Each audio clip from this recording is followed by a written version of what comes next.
Hello, my name's Chris Massey. I've spent my whole life in the building industry and run a small construction firm in Ashbourne, Derbyshire.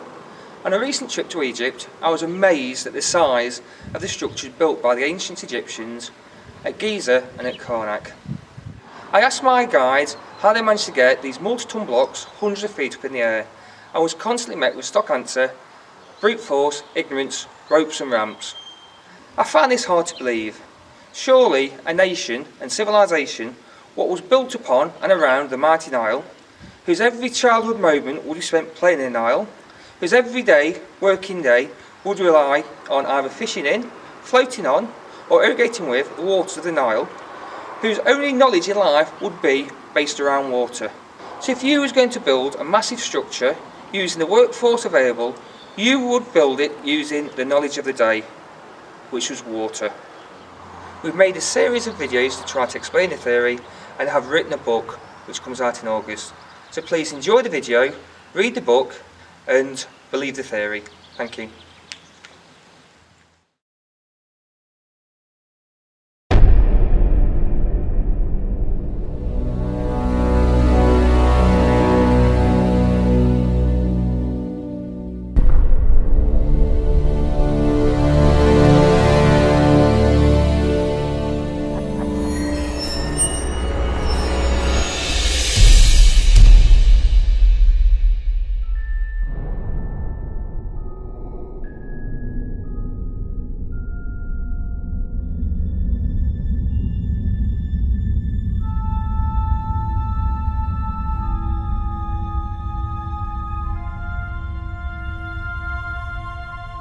Our journey starts at the harbour, positioned close to the Great Pyramid Quarry.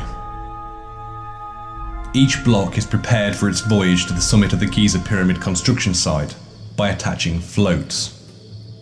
These floats, made of inflated animal skins and stomachs, are held securely in place using ropes and reed matting. Flood season arrives, and the water rises to fill the harbour and canal system. The blocks, all prepared with floats, are surrounded by water. As the height of the Nile begins to reach above them, the blocks begin to rise.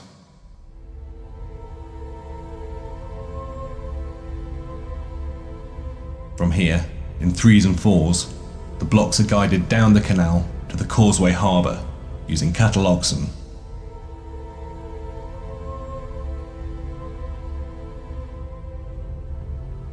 The next stage is where the benefits of Chris's unique system for raising blocks to a higher level comes into play. The causeway that leads from the canal to the pyramid precinct is essentially a massive pipe or culvert that seals in hundreds of gallons of water.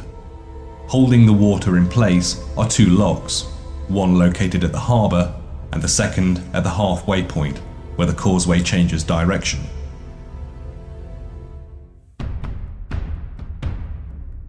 The blocks are guided into the open lock, a few at a time until it is fully loaded, and then the first gate is closed behind them. The second gate is opened, and the floating blocks gently glide up the sealed and water-filled causeway.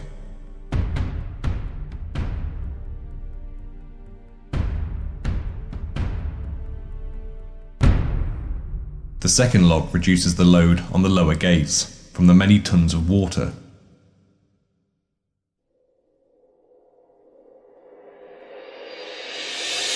The blocks arrive at the top of the causeway, straight into the pyramid precinct. Each set in turn would then be delivered to the different shafts on each side of the pyramid by workers using reed boats. On each side of the pyramid, water-filled shafts extend up to the work area.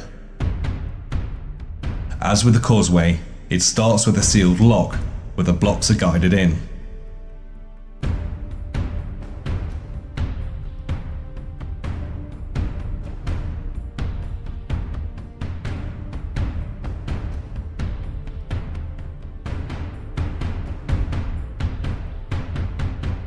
The second gate is opened.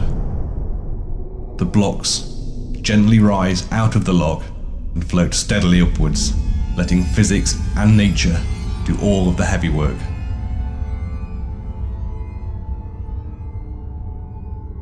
This simple process cuts out thousands of man-hours of building gigantic ramps and dragging massive and extremely heavy lumps of rock around with ropes and brute force alone.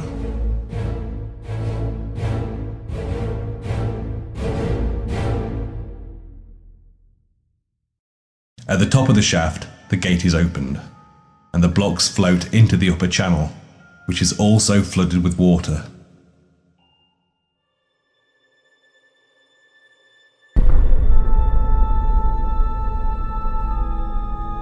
A series of watertight gates are positioned around the upper channel to allow sections to be drained as needed.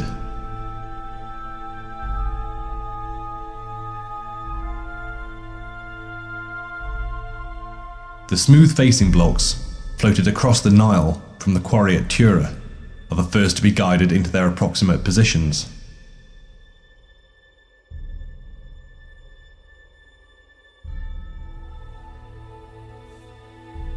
The outer gate is raised slightly, letting the small section of water drain away and the blocks sink onto the ground along with it.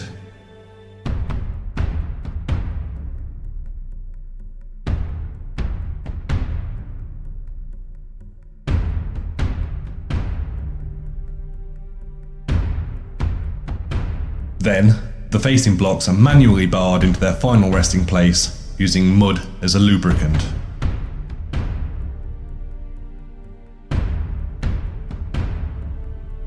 When a section of facing blocks has been completed, the channel wall is extended on top of them.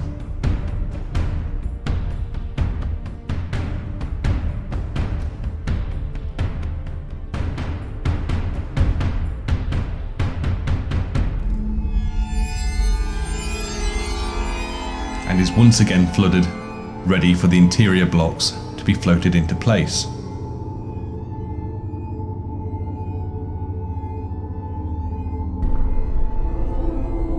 Another huge problem that the flotation theory solves is that of turning corners.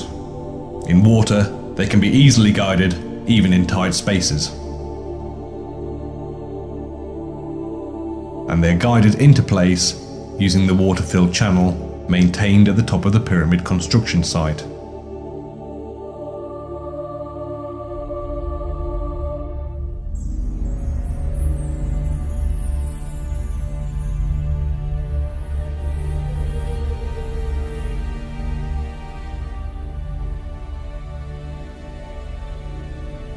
Reusable floats are removed gradually, and the sinking block is guided gracefully into its desired position.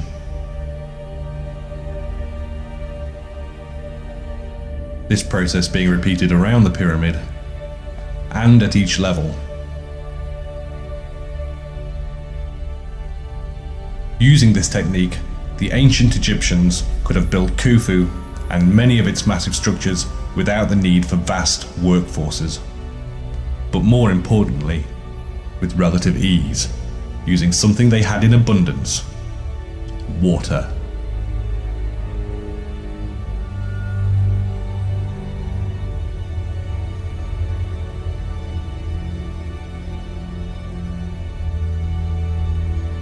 Now read the book to give you a detailed understanding of the idea and the concepts behind it.